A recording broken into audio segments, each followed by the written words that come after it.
Ku yakin kaulah jawaban di setiap pintaku. Assalamualaikum warahmatullahi wabarakatuh. Welcome back to channel DRku MPD TV.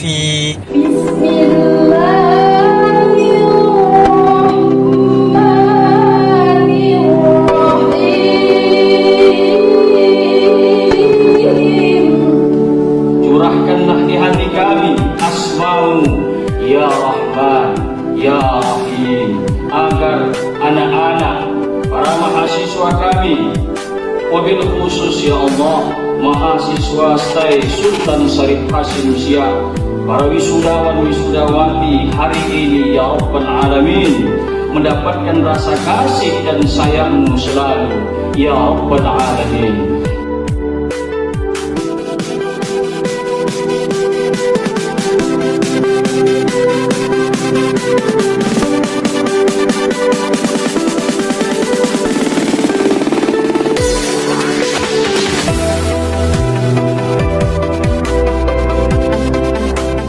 Mahasiswa-mahasiswa yang dirahmati oleh Allah Subhanahu wa Ta'ala, di perkuliahan hari ini saya akan menyampaikan 3 mata kuliah, yakni yang pertama diagnosis kesulitan belajar. Untuk itu kita lihat bagaimana mahasiswa-mahasiswi saya di dalam menyampaikan tugas kuliahnya berikut ini.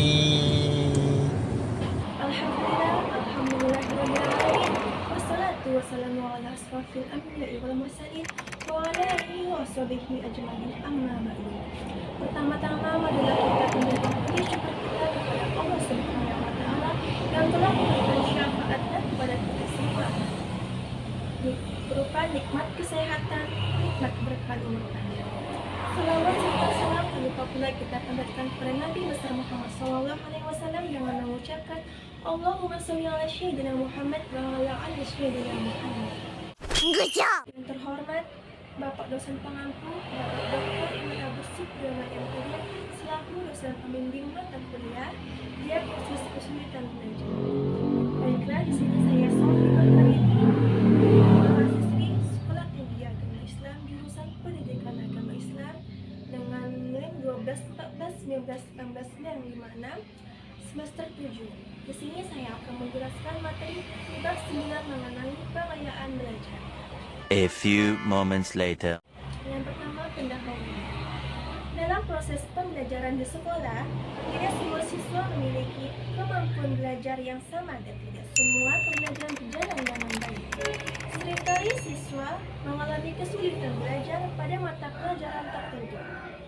Sedangkan kita tahu semua siswa memiliki kesempatan yang sama untuk memperoleh pembelajaran dan memperoleh hasil maksimal dalam proses pembelajaran. Keberhasilan suatu pembelajaran dapat dipengaruhi oleh pendekatan pembelajaran yang digunakan oleh guru. Jika pendekatan pembelajaran yang menarik dan terpusat pada siswa, maka motivasi dan perhatian siswa akan terbangkitkan sehingga akan terjadi pendekatan interaksi siswa dengan siswa dan siswa dengan guru sehingga kualitas pembelajaran akan meningkat. Yang kedua, mengenai pengayaan belajar. Program pengayaan ini merupakan suatu program belajar yang disusun menggunakan materi atas program siswa yang memiliki kemampuan belajar yang lebih tinggi daripada yang dituntut oleh program belajar yang standar. Kegiatan pengayaan adalah kegiatan yang diberikan kepada siswa kelompok cepat dalam memanfaatkan kelebihan waktu yang dimilikinya, sehingga mereka memiliki pengetahuan yang lebih kaya dan keterampilan yang lebih baik. Secara umum, kegiatan pengayaan dapat diartikan sebagai pengalaman atau kegiatan peserta didik yang telah melampaui persyaratan minimal yang ditentukan oleh kurikulum dan tidak semua peserta didik dapat melakukannya. Untuk melayani para siswa yang memiliki kemampuan unggul, dapat dilakukan program pengayaan, yaitu memberikan tugas-tugas tambahan yang relevan dengan bidang studi yang diterimanya. Pengayaan biasanya diberikan setelah peserta didik diketahui telah mencapai KKM berdasarkan hasil PH. Pembelajaran pengayaan biasanya hanya diberikan sekali, tidak berulang kali, sebagaimana pembelajaran remedial. Dalam program pengayaan, guru memfasilitasi peserta didik untuk memperkaya wawasan dan keterampilannya, serta mampu mengaplikasikannya dalam kehidupan sehari-hari. Oleh karena itu, program pengayaan dapat diartikan memberikan tambahan atau perluasan pengalaman atau kegiatan peserta didik yang teridentifikasi melampaui keputusan belajar yang ditentukan oleh kurikulum. Metode yang digunakan dapat bervariasi sesuai dengan sifat, jenis, dan latar belakang kesulitan belajar yang dialami peserta didik.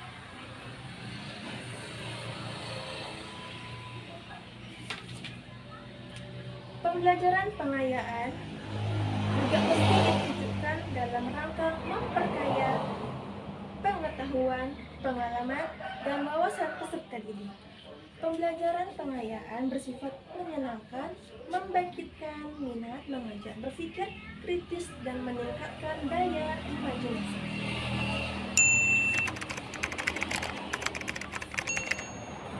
Kemudian yang ketiga mengenai jenis-jenis kegiatan pengayaan belajar. Kegiatan pengayaan lebih bersifat fleksibel dibandingkan dengan kegiatan remedial. Yang penting, kegiatan pengayaan hendaklah merupakan kegiatan yang menyenangkan dan merangsang aktivitas siswa. Banyak jenis kegiatan yang dapat dirancang dan dilaksanakan oleh guru dalam mengembangkan potensi siswa dengan memanfaatkan waktu yang dimiliki siswa kelompok cepat. Beberapa di antaranya yaitu yang pertama, tutor sebaya. Melalui kegiatan ini,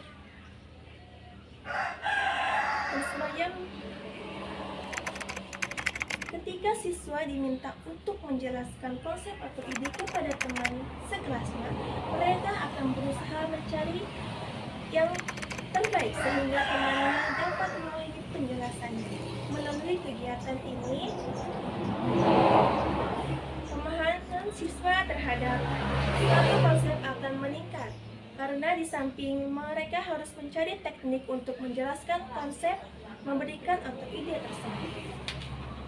Yang kedua mengenai mengembangkan latihan.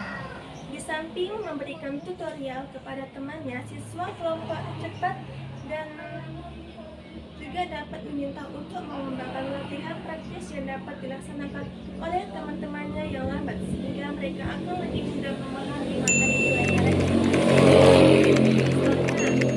Dalam pembelajaran matematika, siswa yang cepat dalam belajar dapat diminta untuk membuat soal-soal latihan untuk dikerjakan oleh teman-temannya. Yang ketiga mengenai mengembangkan media dan sumber pembelajaran. Memberikan kesempatan kepada siswa untuk menghasilkan suatu karya yang berkaitan dengan materi yang dipelajari merupakan sesuatu yang menarik bagi siswa kelompok tertentu. Hasil karya tersebut dapat berupa model, permainan, atau karya tulis yang bisa dimanfaatkan sebagai sumber belajar. Dan keempat mengenai melakukan proyek.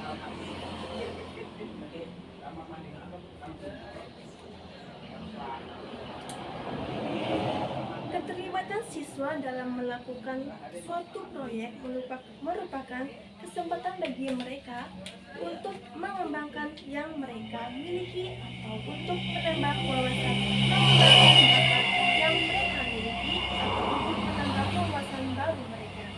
Yang kelima yaitu memberikan permainan masalah atau kompetisi antar siswa. Melalui kegiatan ini, mereka juga akan belajar satu sama lain dengan membandingkan strategi atau teknik yang mereka pergunakan dalam memecahkan permasalahan atau permainan.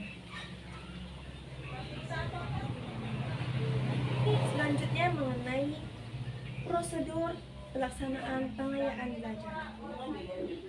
Pengayaan dapat terselenggara dengan baik apabila direncanakan, dilaksanakan, dilakukan evaluasi dengan baik.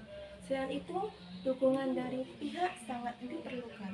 Menurut Majid, menyatakan materi dan waktu pelaksanaan pengayaan sebagai berikut. Yang pertama, materi pengayaan diberikan sesuai dengan kompetisi dasar yang dipelajari.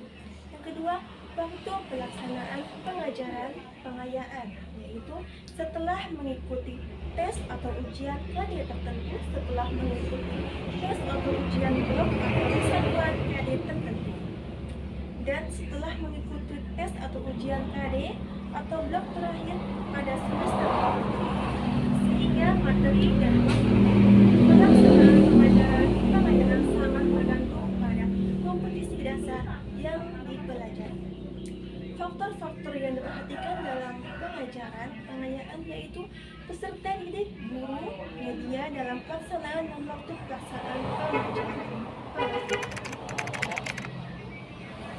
Baiklah, demikianlah yang bisa saya sampaikan. Kurang lebihnya saya mohon maaf. Saya akhiri. Wassalamualaikum warahmatullahi wabarakatuh.